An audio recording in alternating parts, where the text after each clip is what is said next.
Hey there, homebrew enthusiasts and curious minds. Welcome to the Beardyman Craft Beer channel. Now, today I'll be diving headfirst into the exciting world of all-grain homebrewing for beginners and anyone else who might be considering getting into all-grain homebrewing. If you've ever wondered how you might turn your kitchen into a mini brewery and craft your own tasty craft beers, then this upcoming series called Beyond the Beard, the Amateur's Guide to All-Grain Homebrewing, will have you making delicious craft beers at home in no time. Now, whether you're a complete novice interested or seriously looking into getting into the art of all-grain brewing, or perhaps you're just looking to brush up on the basics, this series will become your guide for everything you'll need to know about the basics of all-grain brewing, from the brewing process itself to essential equipment, and of course the magic ingredients and recipe creation that will transform your kitchen into a haven for hoppy goodness. But before we start jumping into recipe creation and brew days, concocting some delicious IPAs, stouts, sours, red ales, etc., remember, make sure to hit that subscribe button and the bell to stay updated with all the fantastic content this series will throw your way. In addition to the series here on YouTube, I'll also be turning this complete series into a full downloadable manual, Beyond the Beard, the Amateur's Guide to All-Grain Homebrewing, which will cover each of the episodes in the series in much greater detail. Check out the details below in the description, and if you're interested in getting into homebrewing, you're going to want to get your hands on this virtual download.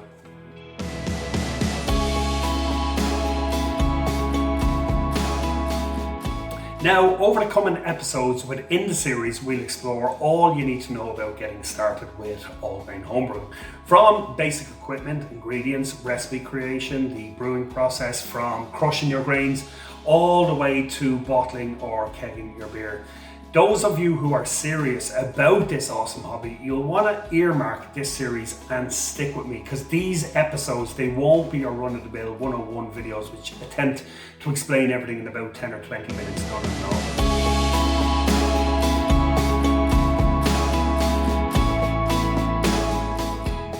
Now, most professional brewers, they all started off with nothing more than a desire to make better craft beer. It's with their persistence and dedication that we get to enjoy some of the amazing craft beers from around the globe.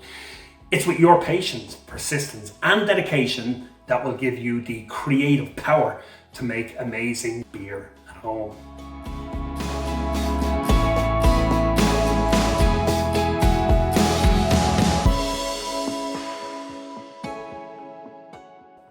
At its core, all-grain homebrewing is a simple enough process, but it will require some investment of both your time and money to get you off on the right track.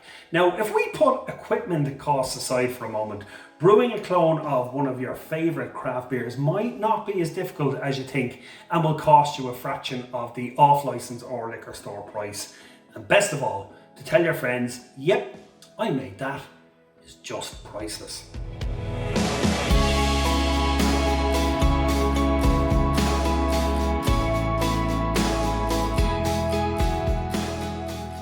Now, some of you watching may know nothing about homebrewing, and that's all good.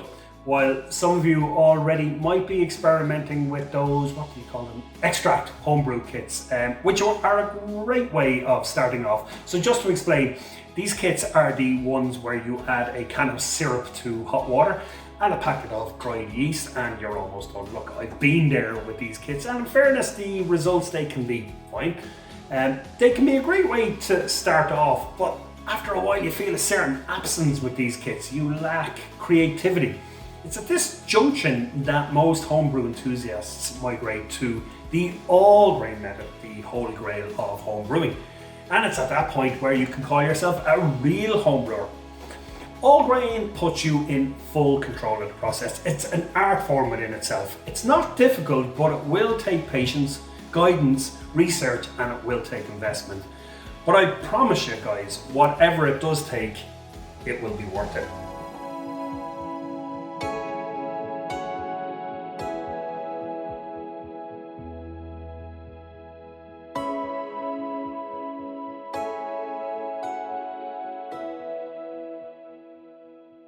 Now, in this first episode, we're going to take a quick look at the brewing process from grain to glass. The first step of the process is preparation. Your beer will be made up of the 4 base ingredients, that's water, grain, yeast and hops. So you're going to need to have an all-grain recipe to hand, or prepare a recipe which basically works out the ratios for each of those ingredients. Now, there are lots of sources for free all-grain recipes, but I'll go through recipe creation a little later in the series.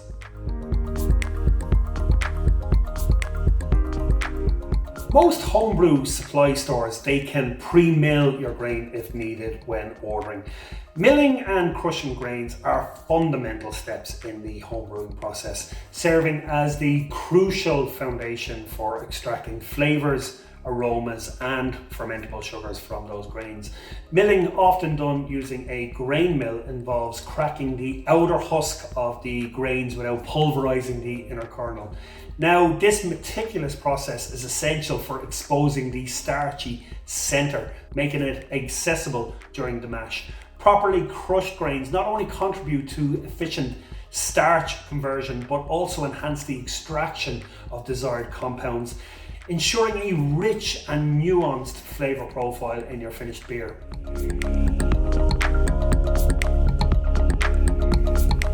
The mashing process is the next crucial and transformative step, where the crushed grains are then mixed with hot water to create a thick porridge-like mixture known as the mash.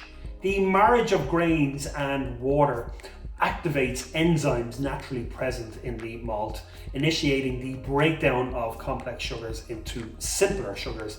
The carefully controlled temperature during this stage influences the types of sugars produced, ultimately impacting the beer's body, sweetness and mouthfeel. The mash typically lasts around 60 minutes to 90 minutes, allowing significant time for enzymatic activity and sugar extraction. As the grains steep and enzymes work their magic, the resulting liquid, known as wort, takes shape. This wort becomes the foundation for the brew, paving the way for fermentation and the creation of a flavourful and well-balanced beer.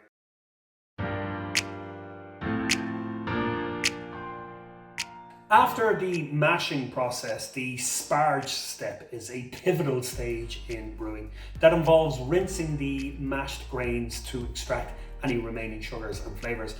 During sparging, hot water is gently poured or sprayed over the grain bed, allowing it to filter through and collect any of the residual sugars. The process is essential for maximising sugar extraction efficiency from the grain bed. Homebrewers often use a dedicated vessel like a lauter tun to facilitate the sparging process.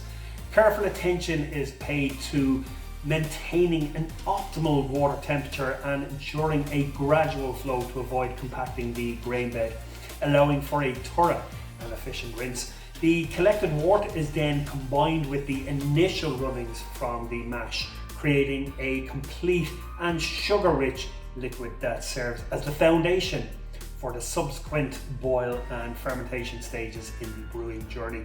Sparge, in essence, is the art of coaxing every last bit of goodness from the grains to yield a robust and flavourful wort.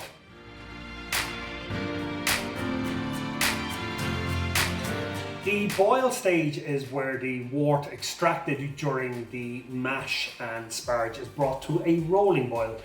This crucial step serves several purposes, the foremost being the sterilisation of the wort to eliminate any unwanted microorganisms. Additionally, the boil is the stage where hops are introduced, imparting bitterness, flavour and aroma to the beer.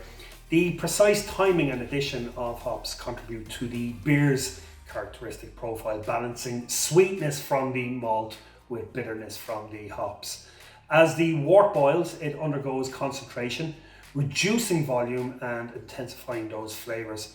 Homebrewers carefully monitor the boil to prevent boilovers and adjust hop additions for various beer styles. The boil process is not only a practical means of preparing the wort for fermentation, but also a creative juncture where brewers can create a diverse range of beer styles with distinct characteristics and complexities.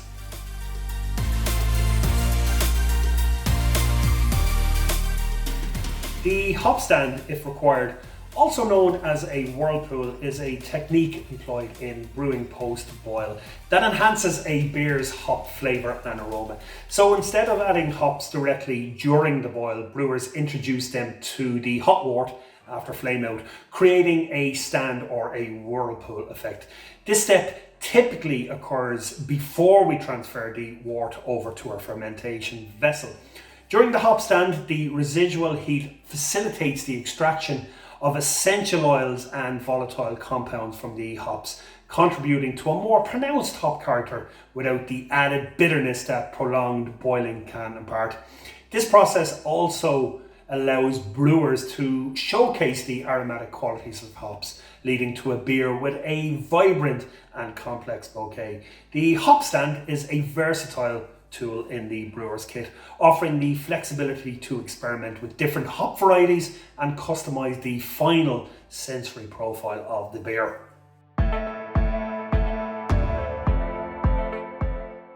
Cooling the wort is the next step immediately after the boil. The primary goal here is to swiftly reduce the temperature of the hot wort to a level that's suitable for fermentation.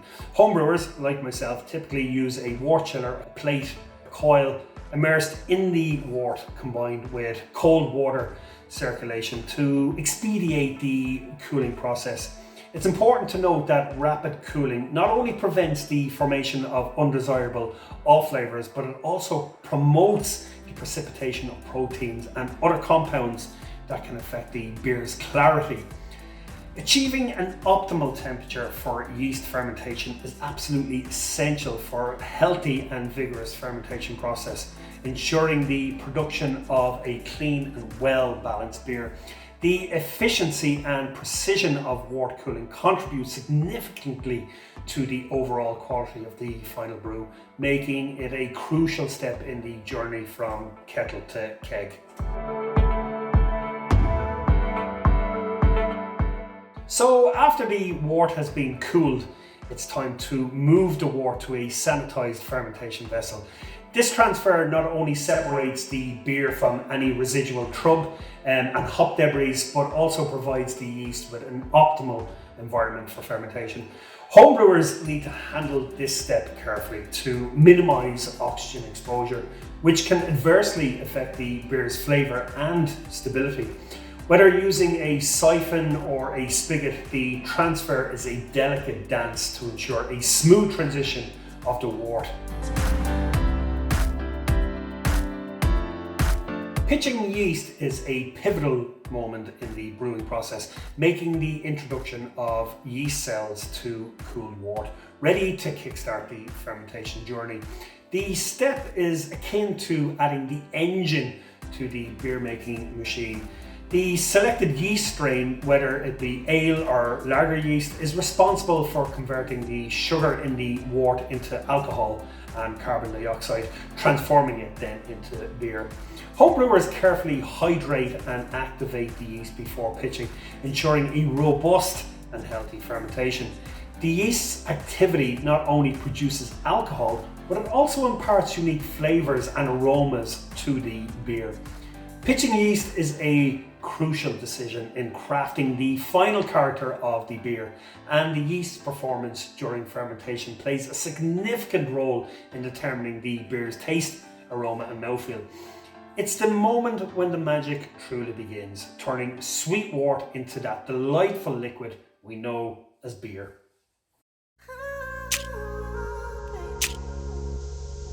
Fermentation is the enchanting phase in brewing where yeast, having been introduced to the wort, performs its magical conversion of sugars into alcohol and carbon dioxide.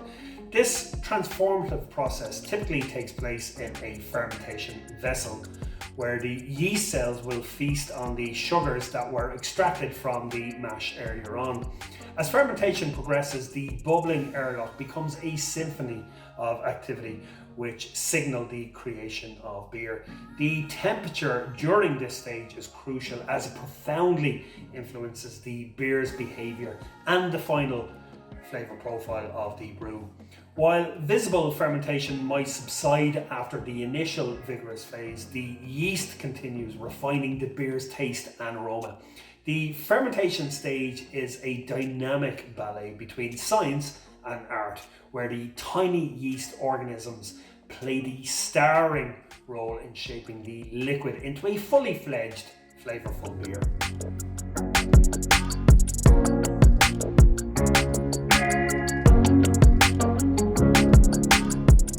Priming, bottling, kegging and condition mark the final chapters of the brewing adventure.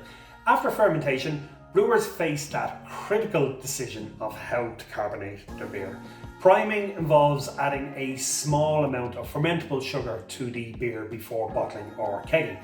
The additional sugar serves as food for the remaining yeast, generating natural carbonation. The beer is then carefully transferred into bottles or kegs, ensuring minimal oxygen exposure.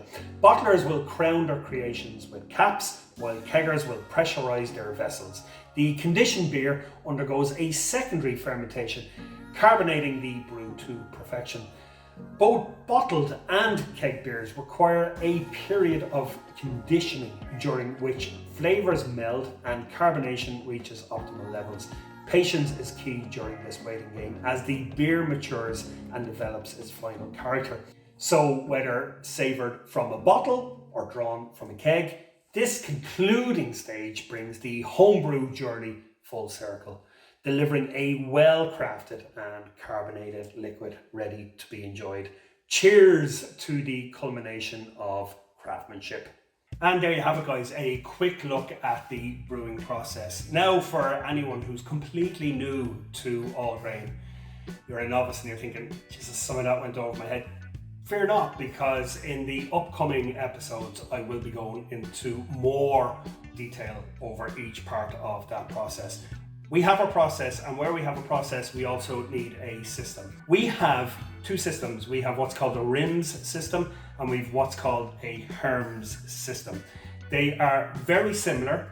They use a 3-vessel setup. We would have a hot liquor tank, we'd have a mash tun, and we would have our boil kettle. Now, where they differ is on the heat recirculation part.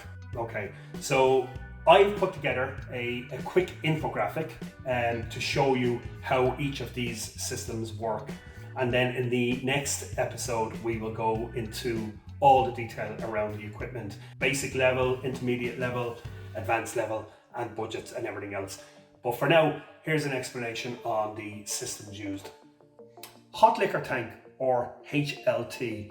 The HLT is a vessel used to heat and store the water or liquor needed for the brewing process. It typically has a heating element or a burner to raise the water temperature of the desired level of mashing and sparging.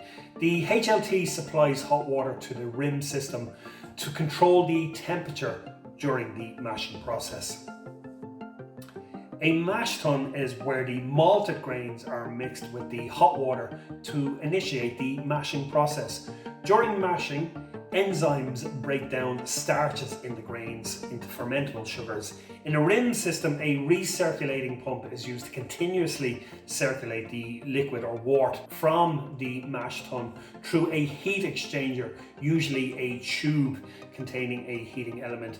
The temperature of the recirculated wort is monitored, and if it deviates from the target mash temperature, the heating element in the heat exchanger is then activated to bring the wort back to the desired temperature. Now, this circulation process helps to ensure a constant and controlled temperature throughout the entire mash, promoting enzymatic activity and efficient sugar extraction. Now, with a HERM system, slightly different in that with the hot liquor tank, you have an integrated coil, and that integrated coil has an inlet and an outlet. The wort is pumped from the base of the mash tun. It goes through the coil in the hot liquor tank, so the water in the hot liquor tank controls the temperature of the mash, and it's pumped from the coil back into the top of the mash tun, and it's recirculated that way. That's the difference between the rim system and the HERM system, and I'll continue with the HERMs. And now we have the boil kettle. So after the mashing process is complete, the first wort is transferred to the boil kettle, while sparging then takes place back in the mash tun. Once the second runnings of the wort are transferred to the boil kettle, the wort is brought to a boil. The hops are typically added at different stages to impart bitterness, flavors and aromas to the beer. The boil kettle is also equipped with a heat source to maintain the desired boiling temperature. So once the boiling process is finished, the wort, as I mentioned earlier, is cooled down. The yeast is usually added to initiate fermentation in the fermenter. And so guys, that concludes the first episode of the series, Beyond the Beard, an amateur's guide to all-grain homebrewing. Guys, if you're new to the channel and you like what you see, please do remember to hit that subscribe button. And if you've hit the subscribe button, sure, you might as well hit the notification bell for more updates on more content coming your way on this series. Guys, thanks for watching, and any questions, post them down in the description below. We'll talk to you on the next episode of Beyond the Beard.